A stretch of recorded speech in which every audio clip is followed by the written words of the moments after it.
한국에 대한 관심, 물론 남과 북의 일 때문에 그렇기도 하겠지만 한국 문화에 대한 관심이 그 어느 때보다도 많고 높아졌다고 합니다. 그 문화 중에 한 가지가 다름 아니라 음식이죠, 음식. 이미 외국에 소개된 김치, 그 외에 전통적인 음식들, 그리고 다른 나라에는 없는 비빔밥이라는 것이 그래도 외국인들이 알아주는 한국의 음식이라고 합니다. 그런데 비빔밥 못지않게 한국 음식에 대해서 외국인들이 참 기가 찰 정도로 감탄을 하는 음식이 하나 있는데 그게 뭘까요? 한 입 베물면 거기에 야채, 고기, 탄수화물 여러 가지 것들이 다 들어있어서 우리가 어디 가든지 간편하게 먹기도 하지만 정작 집에서 만들려고 하면 의외로 손이 많이 간다고 하는 음식입니다. 김밥입니다. 이 김밥들이 모여서 달리기 시합을 했습니다. 참치김밥도 등장하고 김치김밥, 고기김밥, 또 그 잘 보기 힘든 곤드레 김밥까지 이 경주에는 참가를 했습니다. 참치김밥이 한참 용기 내어서 달리고 있는데 그만 옆구리가 툭 터져버렸어요. 그러니까 거기서 단무지도 쏟아지고 또한 계란도 쏟아지고 시금치도 쏟아지고 또 중요한 참치도 쏟아지고 깨도 듬성듬성 묻어가지고 이게 난장판이 되었는데 이게 고맙게도 이 튀어나온 것들이 그래도 시합이라 거기서 절망하지 않고 용기 내어서 계속해서 달리기 시작합니다. 한참을 달리다가 단무지가 뒤로 돌아보니까 이게 참치도 뛰어오고 계란도 뛰어오고 다 뛰어오는데 김이 세상에 뒤에 가부좌를 들고는 꼼짝달싹 안 하는 거예요. 그래서 김을 향해서 야! 김! 뛰어! 그랬더니 김이 하는 말, 야! 나는 못 뛰어. 왜 못 뛰어? 양반김이야. 그랬다고 합니다. 참 양반이 뭔지 이거 앞에서 또 뛰지를 못하네요. 이번에는 김밥하고 도너츠하고 마찬가지로 달리기를 시작했습니다. 얼마나 열심히 달렸던지 엎치락뒤치락 하다가 이 김밥이 달리기에서 이겼어요. 도너츠가 얼마나 충격에 빠졌던지 이 한숨을 푹 쉽니다. 그래서 김밥이 격려하는 차원에서 도너츠 어깨를 툭툭 치면서 괜찮아, 그럴 수도 있지, 다음번 잘하면 돼. 그랬더니 도너츠가 손을 툭 치면서 야, 치지 마, 설탕 떨어져. 그랬다는 얘기예요. 이야기를 성도님들과 나누기 위해서 생각해 보다가 제 혼자만 이런 생각이 들었습니다. 다 같이 손잡고 출발했는데 어느 순간 내게 힘이 되어주고 또 용기가 되어줬던 사람들이 하나하나 나를 떠나고 혼자 남았을 때 과연 인생길을 가는 것이 쉬울까?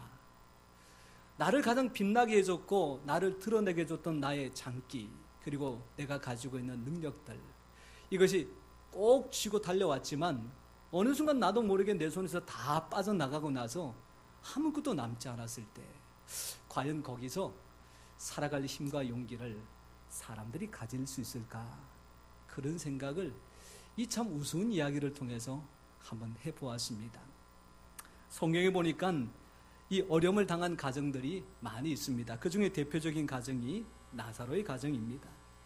나사로가 죽을 병에 걸렸을 때에 그의 누이였던 마르다와 마리아가 예수님에게 급히 사람을 보내어서 예수님, 우리 오빠 예수님께서 사랑하는 사람, 그 사람이 죽게 되었습니다. 예수님 오셔서 빨리 고쳐주세요.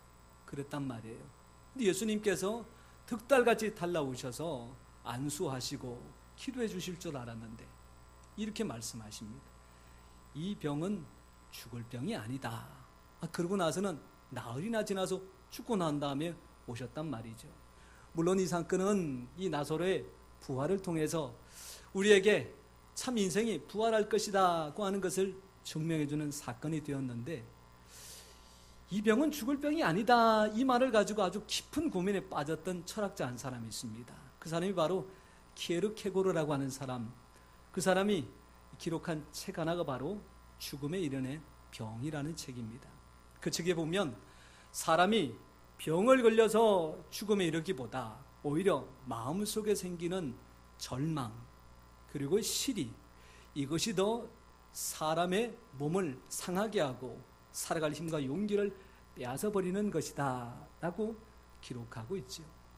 지난 6개월들을 쭉 돌아보시면서 내가 그래도 잘 달려왔다라고 하는 분들이 계실 수도 있지만, 누군가가 분명히 나를 도와줘야 되는데 그렇지 못해서 속이 상하고, 내가 의지했던 사람이 정작 나의 발등을 찍어서 믿을 사람 하나도 없구나 라고 하는 마음을 간직한 분들 계실 수 있습니다.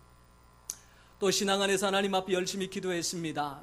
자녀들을 위해서, 취직을 위해서, 결혼을 위해서, 출산을 위해서, 행복한 가정을 위해서 많이 기도했는데 지난 6개월 동안 여전히 자녀가 취직 준비를 하고 있고, 또한 결혼에 이르지 못하고 있고, 아이를 위해서 그렇게 기도했는데 임신의 축복된 소식을 듣지 못하고 있을 때, 아하, 내가 이제는 기도를 포기해야 되나, 이제는 하나님 앞에 간구하는 것도 접어야 되나, 우리 그런 생각 할 때가 있잖아요.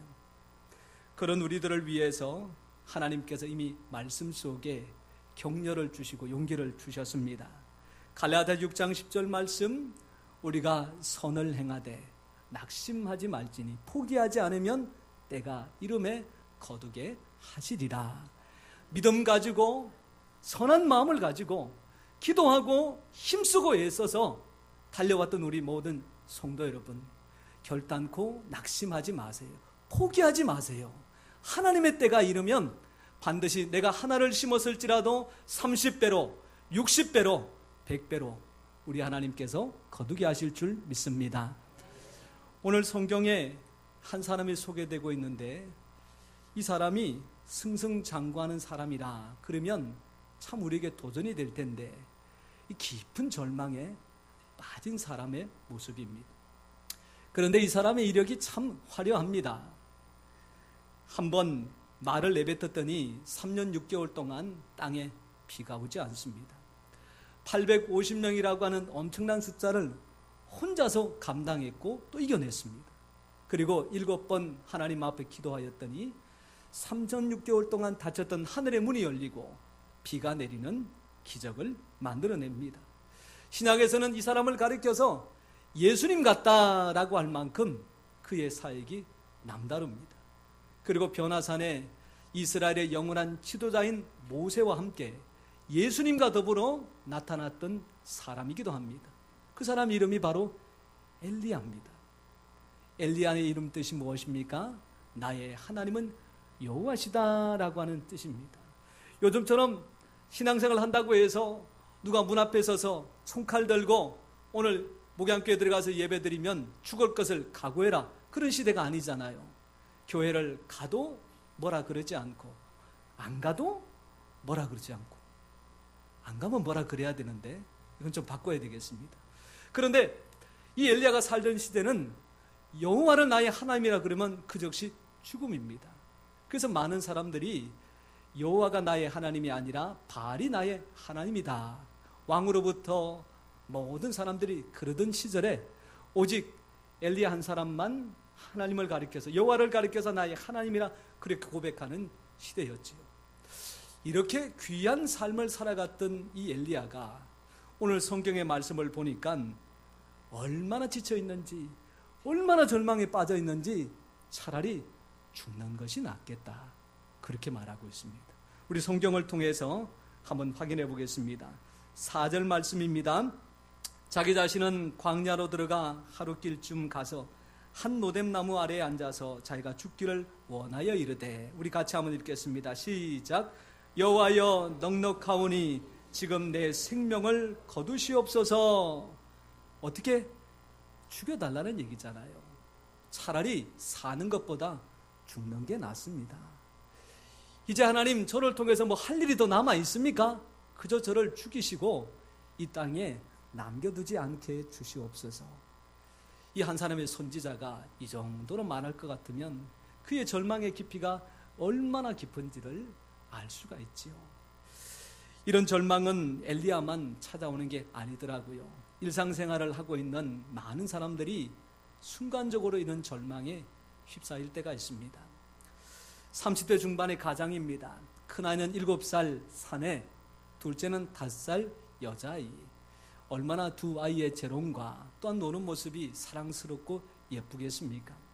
아침에 5시에 일어나서 6시면 출근하고 저녁 7시까지 식자재 도매업을 하면서 열심히 살아가는 사람입니다. 사람을 만나서 상담을 하고 또 거래처를 만나서 주고받는 일들, 때로는 물건을 배달해주고 돌아와야 되는 이런 수고까지 다 하고 나니 몸도 마음도 많이 지치기 마련이죠. 하루는 퇴근해서 집에 와서 엘리베이터를 타고 문 앞에 이르렀습니다. 그리고 이제 비밀번호를 누르면 그 집에 들어갈 수 있는데 순간 거기서 비밀번호를 누르지를 못합니다. 몸은 지쳐있고 마음은 깊은 피로에 젖어 있는데 정작 이제 집에 들어가면 두 다리 두 팔 다 뻗고 쉴 수 있는 것이 아니라 7살짜리 아들 녀석은 아버지에게 씨름하자고 덤벼들 거고 5살짜리 여자아이는 그린 그림을 보여주면서 아빠 잘 그렸냐고 물어보면서 따라다닐 텐데 그거를 감당할 용기가 안 나는 거예요. 그래서 결국은 비밀번호 누르지 못하고 다시 엘리베이터를 타고 아파트 벤치에 앉아가지고 2시간 동안 아무것도 못하고 그저 멍하게 있다가 들어갔다는 얘기입니다. 처음에 그 이야기를 들을 때에 세상에 이 아버지라는 사람이 이러면 되겠나 그런 생각 들었습니다.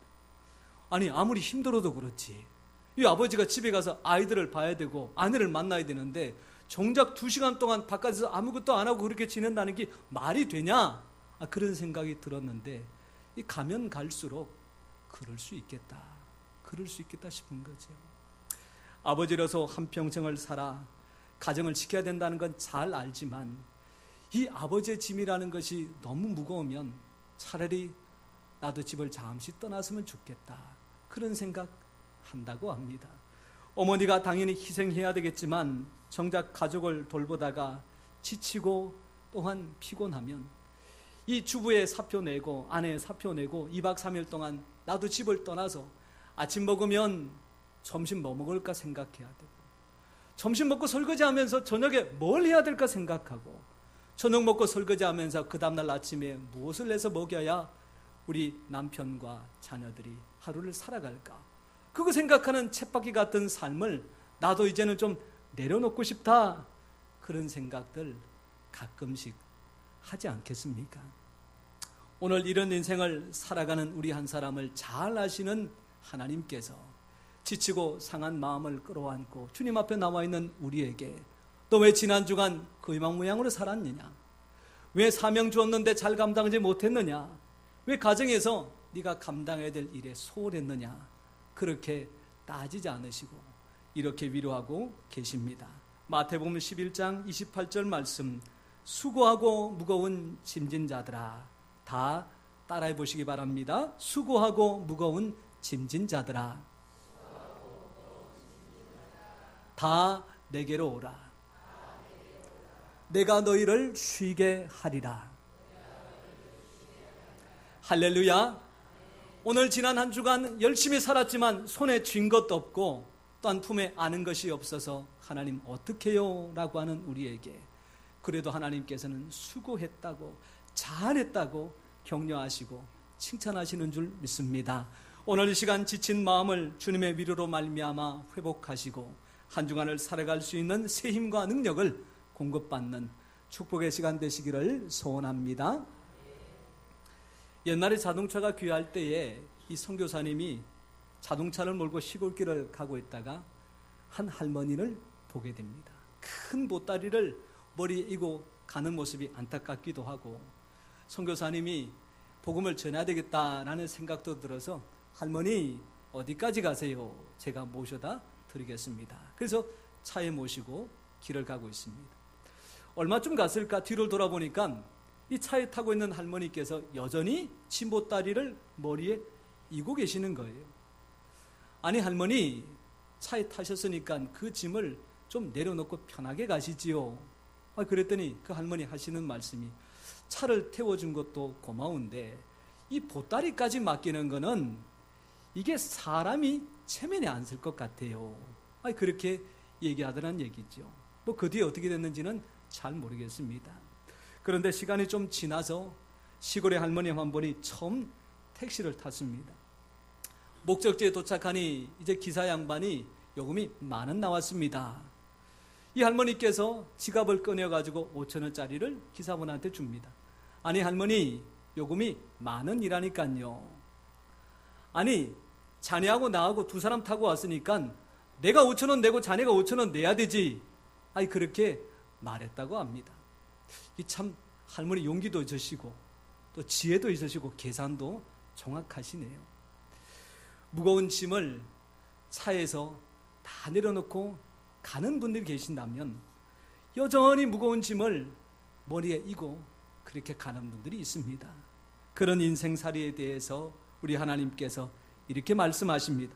너희 염려를 다 주께 맡겨 버리라. 이는 저가 너희를 권고하심이니라. 주님 앞에 내려놓으시기를 바랍니다. 맡기시기를 바랍니다. 주님 앞에 던져버리시기를 바랍니다. 성경에 이 맡긴다라고 하는 말이 히브리 사람들의 언어 습관상 굴린다라고 하는 이야기랍니다. 바위를 산을 올라가면서 굴리면 힘이 들까요, 안 들까요?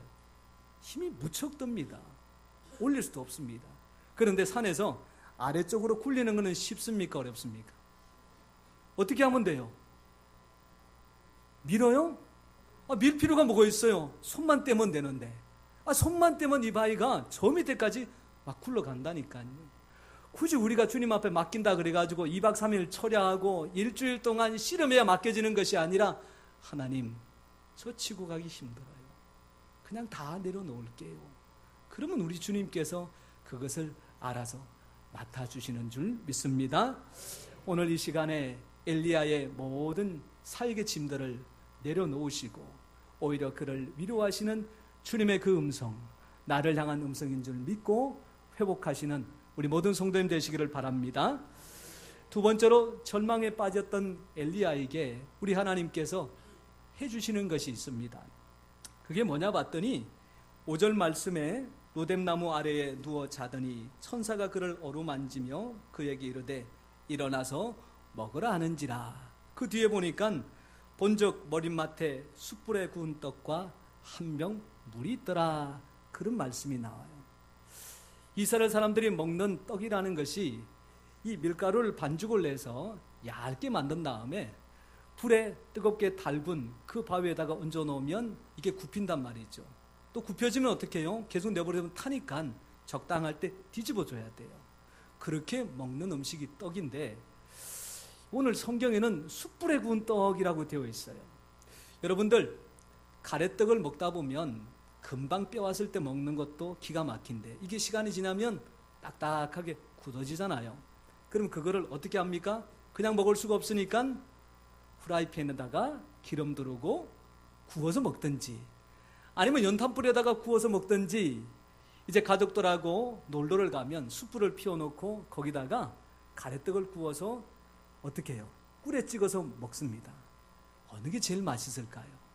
1번 프라이팬에 구운 거, 2번 연탄불에 구운 거, 3번 숯불에 구운 거. 어느 게 제일 맛있을까요? 숯불에 구운 거, 숯불에. 성경을 번역할 때에 참 우리 한국 사람의 정서를 어떻게 이렇게 잘 감안하고 번역했는지 그냥 너 먹어라 그게 아니라 숯불에 구워가지고 아주 맛있게 해서 꼭 필요한 것으로 엘리야에게 먹이시는 하나님의 세심한 모습. 참 잘 번역했다 싶은 생각이 듭니다. 이 관악산이라는 곳이 그렇게 높지는 않지만 산을 올라가는 분들의 모습이 똑같지는 않습니다.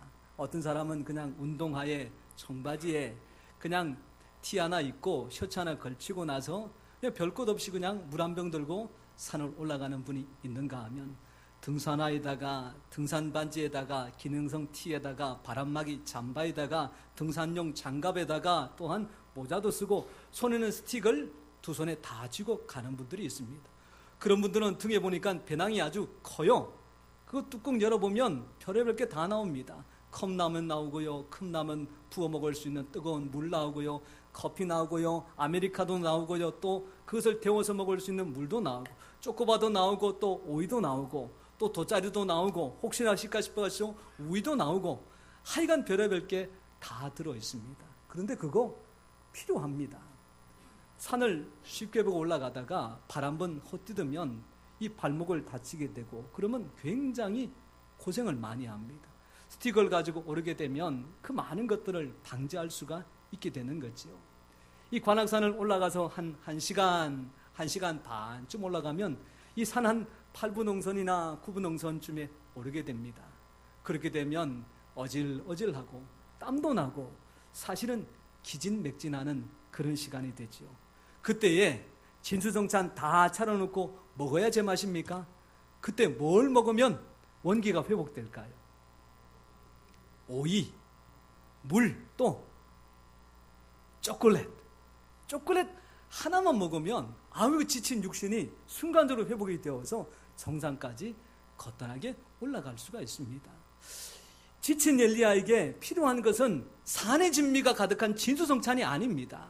그저 몸을 잠시라도 씻고 회복할 수 있는 한 끼 식사면 족합니다. 우리가 믿음으로 신앙으로 살아갈 때에 항상 하나님께서 좋은 것, 많은 것들로 채워주셔야 그것을 가지고 살아가는 것이 아니라 필요할 때에 필요한 것으로 적절할 때 주시기만 하면 그것을 통해서 믿음의 삶을 살아갈 수 있다니까요. 이 마라톤을 하게 되면 이 42.19km를 달릴 때에 처음부터 끝까지 달려갈 때에 출발할 때 물을 잔뜩 마시고 뛰는 사람은 없습니다. 5km마다 물이라든지 또 영양을 보충할 수 있는 먹거리, 또 10km마다 그런 것들이 항상 놓여져 있어서 순간순간 그것을 섭취를 하게 되면 나머지 레이스를 거뜬하게 달려갈 수 있지요. 그런데 한 병 물이라고 해서 무시하고 또 별것 아니라고 해서 안 먹어버리면 이 마라톤을 끝까지 완주하기가 힘들어집니다. 우리가 물을 적당하게 섭취하지 않으면 탈수 증세가 생겨서 아무리 하고 싶은 의욕이 있더라도 감당하지가 못하는 거지요. 때에 따라서 멈출 줄 알아야 되고 때에 따라서 주시는 은혜를 공급받아야 되고 때를 따라서 하나님 주시는 능력을 받아야 이 인생의 신앙의 길들을 거뜬히 감당할 수 있는 줄 믿습니다. 우리가 하나님 앞에 예배드리고 싶다라고 하는 간절한 마음이 있어서 교회에 나온다. 저는 지금까지 40년 넘도록 제가 의식을 깨고 주일날 오전 예배를 드리지 못한 게 딱 2번 있습니다. 2번. 이 기사 자격증 시험 친다고 한 번 빠졌고, 2번째는 떨어진 것 때문에 한 번 더 본다고 해서 또 한 번 빠진 게 사실 2번입니다. 그래서 저는 주일에 교회에 빠지는 것에 대해서 이해가 안 됩니다. 왜요? 빠질 생각을 한 번도 해본 적이 없기 때문에 빠질 생각을. 그런데 만약에 저 같은 사람에게 교회 가고 싶은 마음이 꿀뚝같이 나서 교회를 가서 예배 드리게 만약에 허용된다 그러면 한 번도 안 올 거예요. 왜? 일주일 동안 살면서 내가 교회 가고 싶은 마음이 간절하고 이번에 주일날 교회 가지 않으면 예배 드리지 않으면 죽을 것 같고 이런 막 절박함이 있어야 교회 나오는 거. 사실은 일평생 몇 번 있을까 말까 하는 일이지요. 지난주에도 나왔고 이번 주에도 또 나오고 별일 없으면 다음 주도 나오게 될 텐데 이렇게 한 번, 2번, 3번, 4번 나도 모르게 나왔던 그 예배가 결국 지금의 나의 신앙과 믿음, 우리의 믿음과 신앙, 앞으로 살아갈 우리의 인생까지 책임지시는 줄로 믿습니다. 주일마다 예배 드리는 것은 우리에게 필요한 하나님의 양식을 공급받는 시간입니다. 주일날마다 하나님 앞에 나와서 기도한다는 것은 내게 꼭 필요한 비상식량을 하나님 앞에 받아서 한 주일을 살아가는 시간입니다. 아무것도 아닌 것 같이 여겨지는 이 주일이 그럼에도 불구하고 이 주일을 지킬 때에 이 주일을 감당할 때에 하나님께서 우리에게 믿음과 신앙의 길을 거뜬하게 가게 하시는 줄로 믿습니다. 세 번째로 주시는 말씀입니다. 이렇게 엘리야의 몸을 회복시킨 다음에 하나님께서 그에게 주시는 일입니다. 저는 어떻게 보면 이것이 정작 하나님께서 우리에게 하고자 하시는 일이 아닐까 싶은 거지요. 이 19장 8절 말씀해 보니까 먹고 마신 이 엘리야에게 40주 40야를 가서 하나님의 산 호렙에 이르게 합니다. 그리고 우리가 읽지 않았지만 19장 15절 말씀해 보니까 거기에 세 가지 이야기가 나옵니다. 하나는 이 다메섹에 가서 하사일이라는 사람한테 기름을 부어서 아람 나라의 왕이 되게 하고, 두 번째로는 님시의 아들 예후에게 기름을 부어서 이스라엘의 왕이 되게 하고, 세 번째로는 이 아벨 무올라의 사밧의 아들 엘리사에게 기름을 부어서 엘리야를 대신하여 선지자가 되게 하라라고 하는 말씀입니다.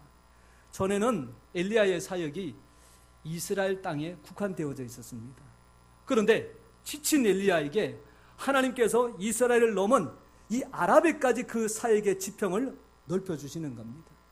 지금까지 엘리야의 사역은 당장 자기가 해야 될 일에만 국한되어져 있었습니다. 그런데 하나님께서 그에게 자기가 죽고 난 다음에 감당해야 될 일까지 그에게 맡겨주시는 모습입니다. 정작 지친 엘리야에게 쉬고 다 내려놓을까지 말씀하시는 하나님께서 오히려 그에게 더 크고 귀한 사명을 주셔서 그 사명 때문에 지친 마음도 몸도 회복하고 또한 그 길들을 감당하게 하시는 겁니다. 사랑하는 성도 여러분, 사명은 우리의 몸과 마음을 망치는 일이 아니라 사명은 지친 우리의 몸과 마음을 회복시키는 하나님의 축복인 줄 믿으시기를 바랍니다. 지친 자에게 왜 사명을 맡기셔서 더 힘들게 하느냐? 그럴 때에 세상의 원리는 몸이 피곤하면 쉬어야 되지만 신앙과 믿음의 원리는 몸이 아플지라도 상할지라도 사명을 감당하고 나아가면 하나님께서 그 상한 몸도 회복시켜주는 줄 믿습니다. 한 부흥회 목사님께서 부흥회를 마치고 마지막 시간에 한 분 한 분 머리에 손을 얹고 안수 기도를 해 주셨습니다. 앞자리에 나와서 간절히 기도하는 여자분이 계셔서 저분에게 내가 특별히 안수를 뜨겁게 해줘야 되겠다. 머리에다 손을 얹고 간절히 기도하는데 너무 힘을 주다 보니까 그만 머리에서 손이 삐끗했어요. 삐끗한 순간 목사님이 깜짝 놀란 게 세상에 머리가 홀딱 벗겨지는 겁니다. 깜깜한 밤중에도 그 반짝반짝 빛나는 머리를 보고는 세상에 여자분이 머리카락이 하나도 없는 거예요. 좀 당황하기도 했지만 어쨌든 간에 기도는 다 마쳐야 되니까 이 기도를 마치고 나서 교회 담임 목사님에게 오늘 제가 기도할 때 이런 분 만났는데 그분이 어떤 분입니까? 그랬더니 목사님께서 해주시는 이야기입니다. 사실 그 집사님이 참 젊은 나이에 암 진단을 받고는 저한테 상담을 하러 왔습니다. 목사님, 제가 몸이 이렇게 되었는데 교회에서 맡기는 일들 이거 어떻게 제가 감당할 수가 있겠습니까? 하다가 그만두면 하나님 앞에 영광도 안 되고 또 성도들에게도 본이 안 되는데 이제는 다 내려놓고 치료하는 데만 전념해야 되지 않겠습니까? 그런 이야기를 하더라는 얘기죠. 이 목사님이 작심하고 그분한테 이렇게 얘기했습니다. 집사님, 투병 생활하다가 죽을 수도 있고 그 투병 가는 가운데 사명을 감당하다가 하나님 부름 받을 수도 있는데 투병하다가 죽어서 하나님 앞에 가면 할 말이 있겠습니까? 차라리 투병 중에 사명 감당해서 불러가시면 하나님 앞에 나 이렇게 살다가 왔습니다. 그게 차라리 낫지 않겠습니까? 이 말을 들을 때 그 집사님 마음이 사실은 아픕니다. 목사님, 내가 얼마나 아픈데 목사님이 한번 겪어봐요 라고 싶은 생각이 꿀떡 같은데 참 이분이 돌아가서 그래, 힘들고 어렵지만 목사님 말씀이 맞는 말씀이에요.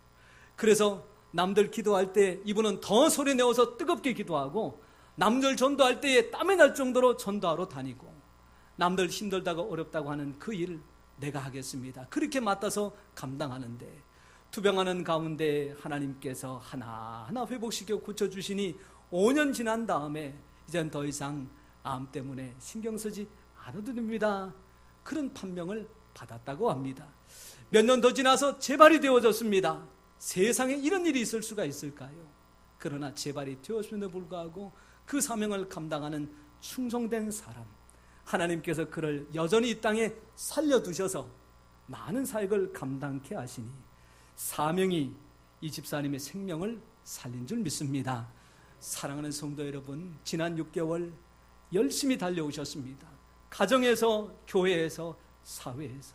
그러나 손에 쥐는 것도 없고 품에 안은 것도 없어서 많은 실망과 절망이 있을 때에 다시 한번 우리의 마음을 위로하시고 더 귀한 사명을 맡기시자 이 절망을 극복하고 승리케 하시는 하나님을 끝까지 바라보시기를 축원합니다. 기도하겠습니다.